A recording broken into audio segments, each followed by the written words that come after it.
To defining and measuring poverty through capabilities, the Supplemental Poverty Measure, and the Human Development Index. A quote by Sen: "The lack of economic freedom could be a very major reason for loss of liberty." We believe poverty should be defined through the capabilities approach and measured through a quasi-relative perspective. But don't worry, we will get into those later.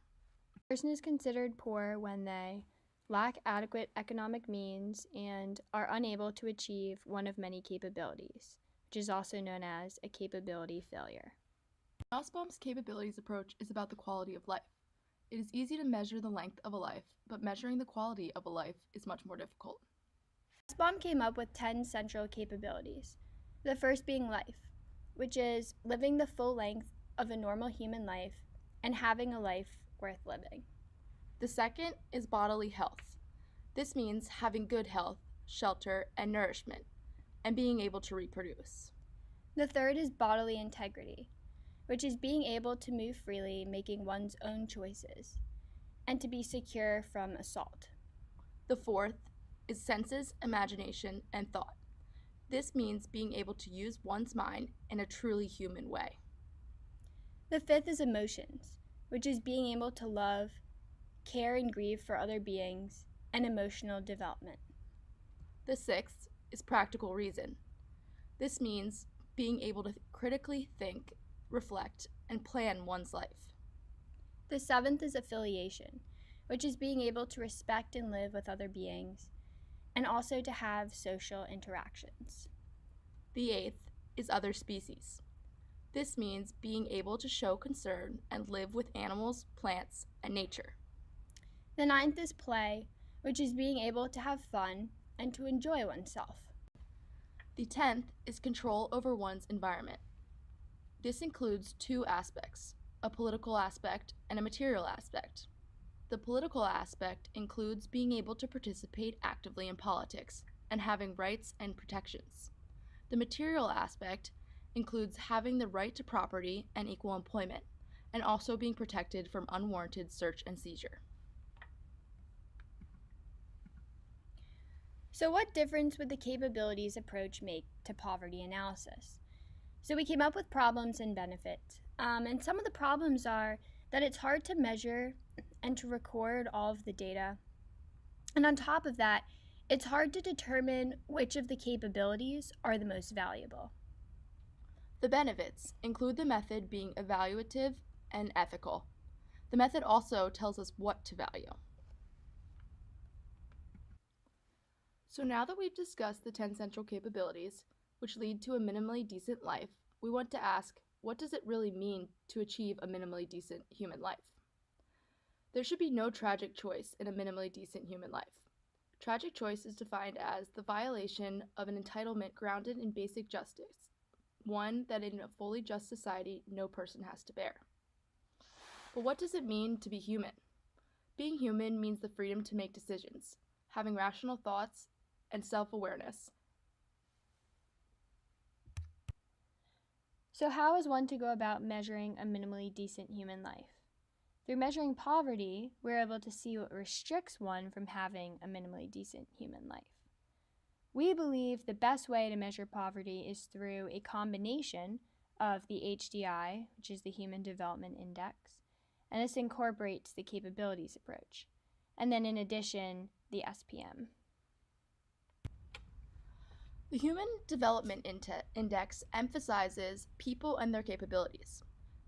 It was chosen because people and their capabilities should be the ultimate criteria for assessing the development of a country, not economic growth alone. It measures the achievements of a decent human life. It uses these three concepts to measure a long, healthy life, knowledge, and a decent standard of living. The Supplemental Poverty Measure is the inadequacy of a person's economic means, and this is what we said in the beginning. But the Supplemental Poverty Measure, known as the SPM, is a quasi-relative measurement. So what does quasi-relative mean? So to start with relative, that just means it's a comparison as to what others have, and quasi meaning it only measures what people spend on. So in this case, it's spending on the FCSU, which is food, clothing, shelter, and utilities. For many years, the OPM has been the official poverty measure.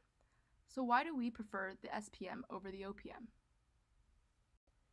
So the SPM, the Supplemental Poverty Measure, to go back over it, as we said before, it's a quasi-relative approach.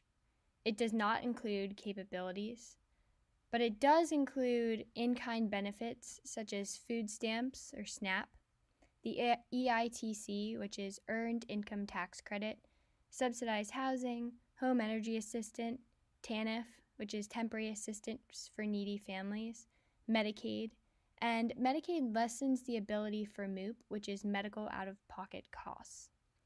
So on the other hand, the SPM deducts childcare expenses, taxes, MOOPs, work transportation costs. The threshold is the dollar amount according to 33% of actual expenditures on FCSU, which again is food, clothing, shelters, utilities. The restriction on this, though, is that it's not set to people's income. So the SPM takes into account location and family size. It includes non-traditional households, but it becomes blind to inequalities within a family unit. Obviously, none of the current ways of measuring poverty are perfect. Each excludes different aspects of life that can have a significant impact on poverty. So the OPM, the official poverty measure, is a standardized measurement and shows long-term trends.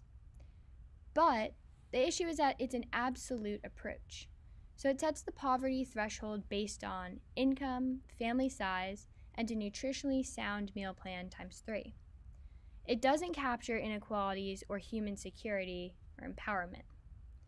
It measures some income before taxes, and it excludes benefits like SNAP, transportation costs, geography, childcare. So it takes into account family size, but again, it does not change with location. Now for an example. Ellie the Starving Artist lives in New York City, where prices are very high. The SPM reflects this as it takes into consideration geography, but the OPM does not. Ellie chooses to follow her dream while neglecting other job opportunities. She is capable of getting another job and having a steady income to support herself. However, she chooses to follow her dreams instead. By following her dream, she takes advantage of the freedom of choice involved in the capabilities approach. However, this leads to low income, which is not taken into consideration under the SPM. Following her dream causes her to lack some of the most basic capabilities necessary to live a decent human life. These capabilities are incorporated in the SPM as it will measure her inability to purchase basic necessities like food, clothing, shelter, and utilities. Her lack of ability to provide FCSU for herself restrains her from attaining some of the other capabilities like health.